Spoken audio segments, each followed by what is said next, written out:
Sorry. Hindi ko sasabihin na magsasapawang kayo dito, pero pwedeng paki-elaborate ng konti yung, yung mga roles ninyo para malaman namin kung... Late, Tita Chit, late ka? Late ka ba? Baka may pwede pa silang masabi, like, na mas ano. Para at least maramdaman natin kung gaano talaga, kung sino ang... Kaninong role ang anong mas nakakaraman sa inyong tatlo. Sige, baka they might want to add to kanina. As I said kanina po, na magulang ako, nanay ako ni Jake, at nabanggit din ni Jake na kontrabida din siya, hindi ba? So sabi nila, the fruit daw doesn't fall far from the tree. So, dahil sa kontrabida siya, dahil pinanggalingan niya, kontrabida ng nanay. At, for the first time, guys. The ultimate kontrabida. At sa ngalan ng Ruben Nazareth at Eric Pineda, kami nagagandahan ni Angel Aquino. At enjoy namin dalhin ang mga iconic hair designs ni Ruben Nazareth na kahit na napakasakit na ng aming mga leeg. Gagamitin pa, dadalhin pa rin namin. And the beautiful gowns of Eric, which we are enjoying so much. Kaibigan ko si Angel somewhat. Pareho kaming hasindero. Well, I'm married to a politician. At tatay ko po dito si Ronaldo. So kami yung galing sa parang aristocracy ng hacienda ng Negros. At sa ngalan ni Pai, pwede ko siya tiris-tirisin. Ay, sarap.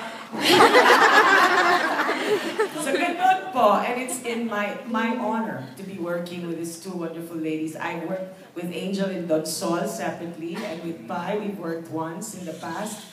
Before, long ago, where I wasn't as nice as now. So I'm given a better chance to be nicer.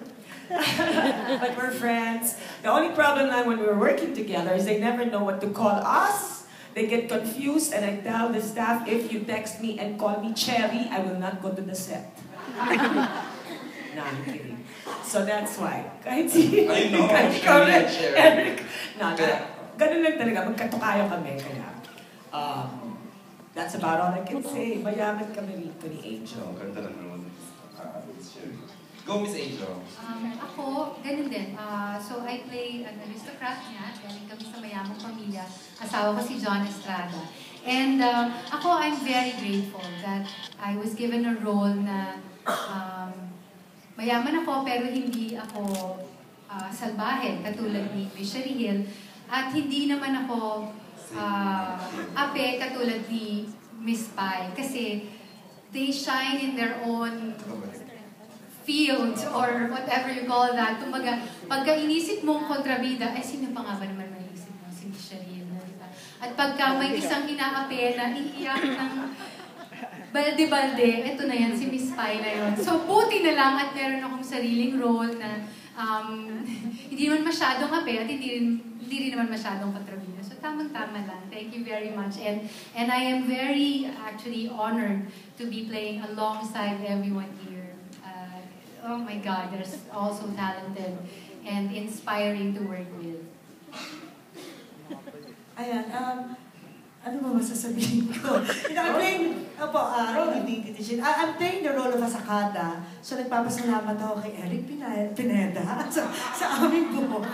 Hindi, so dito parang medyo as is where is lang. You know, I don't have to be, it's not so difficult in terms of character because yung nakasakada costume kami. Kami naman ang representative ng mga obrero sa Negros. Mahirap kasi lagi kami nasa tubuhan at nasa initan. But I'm still thankful it's not as difficult as yung sa roles nila. To be acting alongside Sherry Hill and Angel is an honor and I enjoy it every time. Kasi iba yung challenge na binibigay nung characters namin, yung interaction namin with one another. And it's so it's so happy to know, and so kasi hindi kami talaga nagsasapawan. In fact, sa buong cast, Tita Chit, ang sarap-sarap ng pakiramdam kasi lahat kami nagtutulungan. Parang yung ensemble talaga. At saya. Sometimes yung isa pawan, pero pagalingan talaga, di ba? But more of, Tita Chit, nagkukwentuhan kaming lahat. Tapos nag-uusap kami sa roles, sa characters, kung paano namin paggagandahin. Kaya ang sarap-sarap to dance with them. That's what I say Opo, na ang sarap-sarap. yung magkakasama kayo sa iisang teleserye, grabe na yon. My last question is for Mary Soriano.